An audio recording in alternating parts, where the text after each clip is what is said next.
सबका साथ सबका বিকাশের নামে বিজেপি সরকার জনগণের সর্বনাশ করছে। বিস্ফোরক সিপিআইএম নেতা অমল চক্রবর্তী। সিপিআইএম আগরতলা অভয়নগর অঞ্চল কমিটির উদ্যোগে আগরতলা পুর নিগমের 13 নম্বর ওয়ার্ডের জনগণের সমস্যা নিয়ে পুর নিগমের ডেপুটি কমিশনারের সঙ্গে ডেপুটেশনের আগে একটি বিক্ষোভ মিছিল এলাকার বিভিন্ন পথ পরিক্রমা করে এক সভায় সিপিআইএম নেতা অমল চক্রবর্তী বললেন, আগরতলা পুর নিগমের অন্তর্গত 13 নম্বর ওয়ার্ডের দুর্গা চৌমুহনী ব্রিজের উত্তরাংশ থেকে বড়চলা পর্যন্ত রাস্তার দুই পাশে পাকা ড্রেনের কাজ শুরু হয়েছে, কিন্তু যেটা লক্ষণীয় বিষয়, এলাকার নাগরিকদের এই ড্রেন তৈরির ব্যাপারে অসন্তুষ্টির কারণ হয়ে দাঁড়িয়েছে। ড্রেনের কাজ শুরুর আগে সরকারি উদ্যোগে সংশ্লিষ্ট এলাকার জরিপ করা হয় এবং যে সকল লোকজন উক্ত এলাকার সরকারি জায়গা বেআইনিভাবে দখল করেছিলেন তা দখলমুক্ত করে ড্রেনের কাজ শুরু হয়।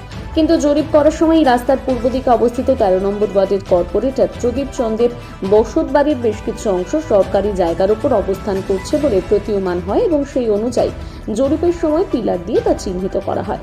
অথচ বর্তমানে যখন ড্রেনের কাজ শুরু হয় তখন দেখা যায় এক অজ্ঞাত কারণে এবং বিশেষ উদ্দেশ্য নিয়ে কর্পোরেটর প্রদীপ চন্দ্রের দখল করা সরকারি জায়গা বাঁচিয়ে ড্রেন করা হচ্ছে।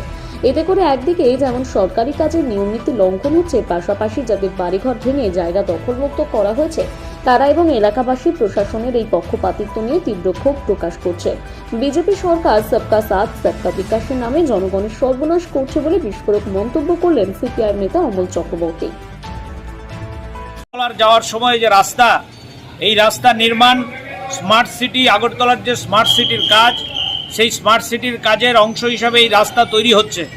কিন্তু আমরা লক্ষ্য করছি, ওই এলাকার নাগরিকরা লক্ষ্য করছেন, রাস্তার পূর্ব দিক এবং পশ্চিম দিক ধরে যখন ড্রেন নির্মাণ হচ্ছে, একদিকে মানুষের বাড়িঘরে সেখানে ভেঙে তার খাসের জায়গা দখল করে, আমরা তাতে আপত্তি নেই। যদি কারুর বাড়িতে সরকারি জমি পড়ে থাকে সেই জায়গা দখল করে ড্রেন হবে, রাস্তা হবে, তাতে আমাদের আপত্তির কিছু নেই।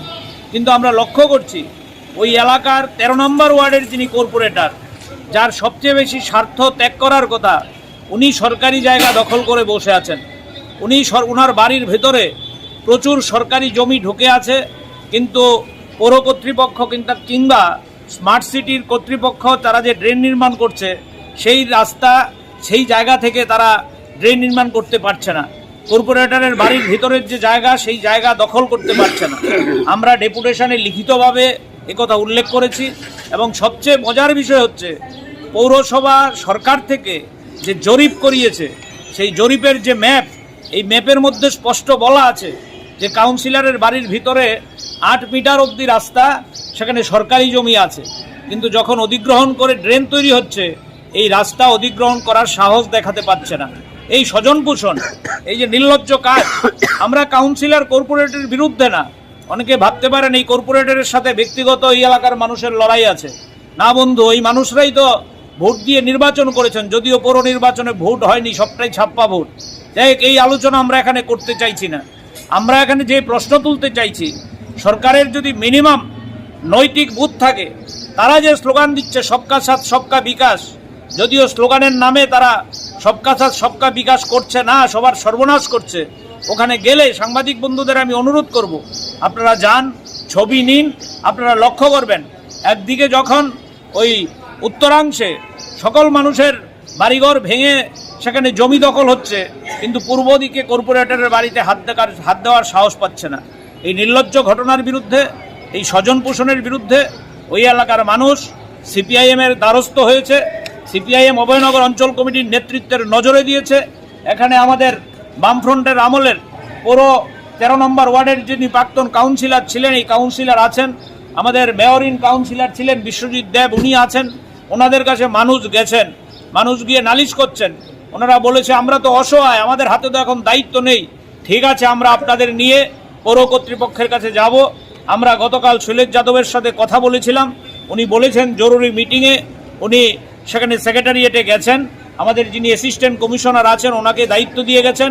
এখন এখান থেকে একটা প্রতিনিধি দল ডেপুটেশনে যাবেন।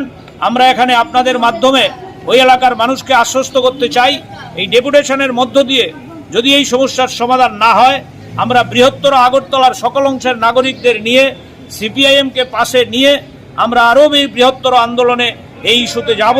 শুধু এই ইস্যু না, ব্যক্তিগতভাবে কোনো কাউন্সিলর না, মানুষের বিরুদ্ধে যায় এমন যে কোনো ইস্যুর বিরুদ্ধে আমরা লড়াইয়ে থাকব। এই সরকারকে হুঁশ ফেরানোর জন্য, এই সরকার যখন মানুষের জন্য দায়িত্ব গ্রহণ না করে শুধু ফ্লেক্সের রাজনীতি করছে, এই সরকারকে হোশ ফেরানোর জন্য আমরা রাস্তায় নামব। এই আহ্বান এই এলাকার মানুষের কাছে রেখে এই এলাকার মানুষকে আরেকবারও আমরা আশ্বস্ত করব, আপনাদের পাশে সিপিআইএম থাকবে।